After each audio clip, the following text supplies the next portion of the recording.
Okay, as requested, I'm going to upload the recorded lectures where you will get to hear my lovely voice so that even though I'm not with you physically during the holidays, you still have me all around. Okay, now I'm going to start off with this one that is regarding the Paris Peace Conference, what I would regard as the first part of Chapter 2. The second part of Chapter 2 would be the impact of the Treaty of Versailles, following which we'll move on to the third part, League of Nations, the fourth part, disarmament, and the fifth part, aid to Germany.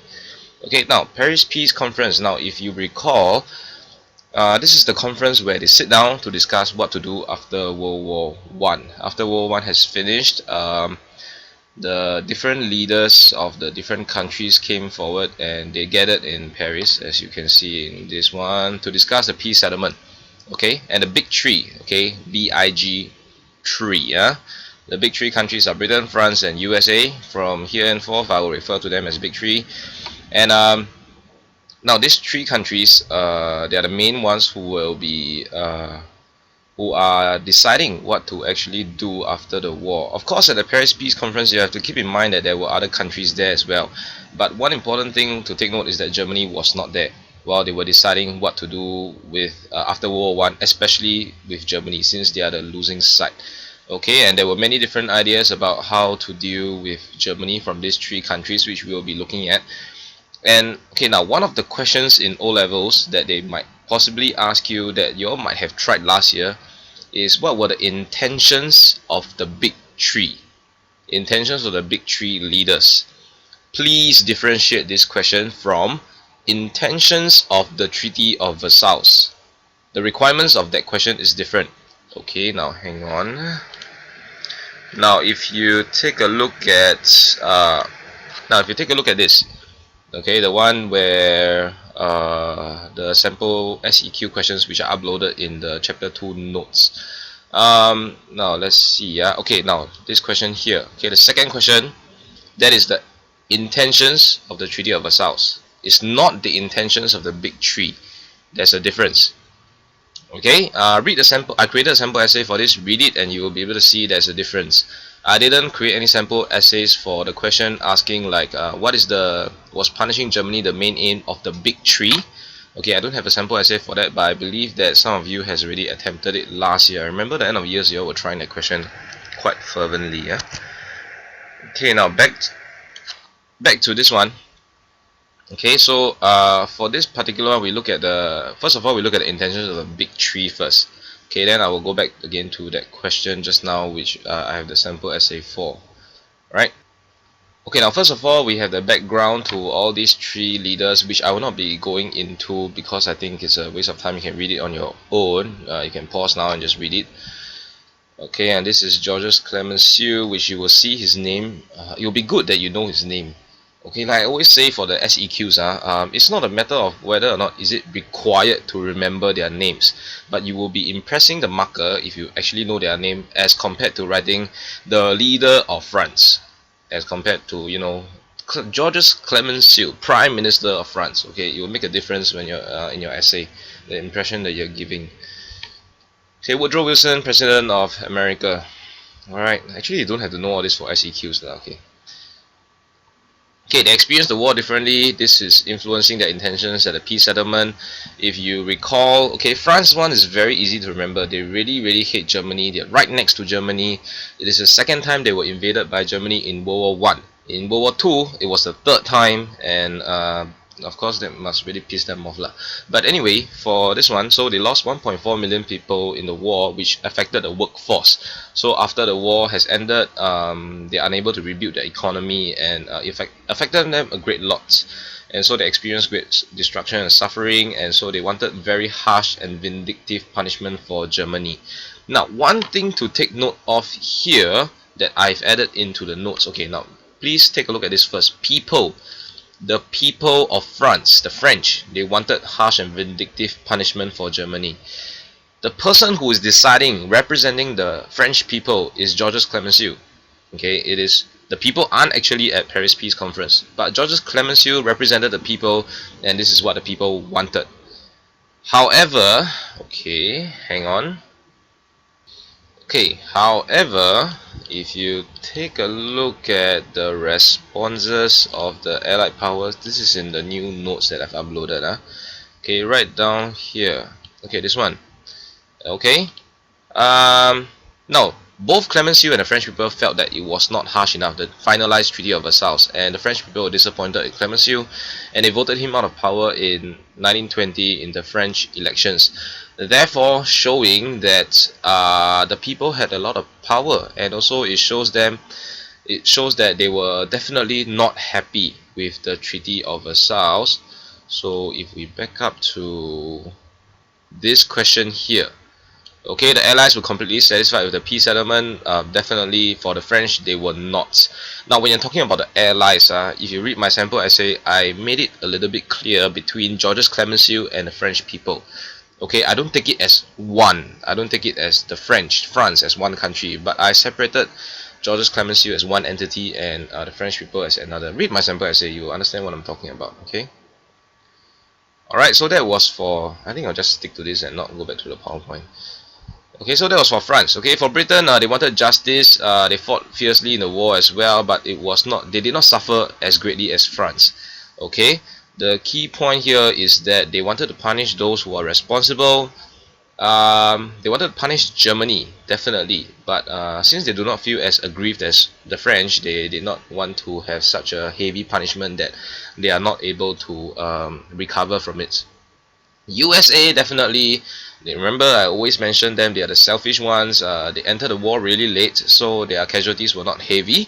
And if you read this sentence once again, its people were comparatively oblivious to World War One, which means to say they were fighting a war. They're fighting World War One, right? But some of the citizens, the American citizens, they didn't even know they were fighting a war. That means to say that they were really oblivious to what was happening. But it is also because it is not their war. It is a European war mainly. Okay.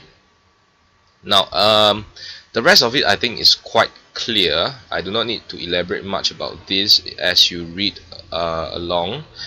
Okay, and you would be able to see from the left to the right is from the harshest of demands to the least harsh of demands.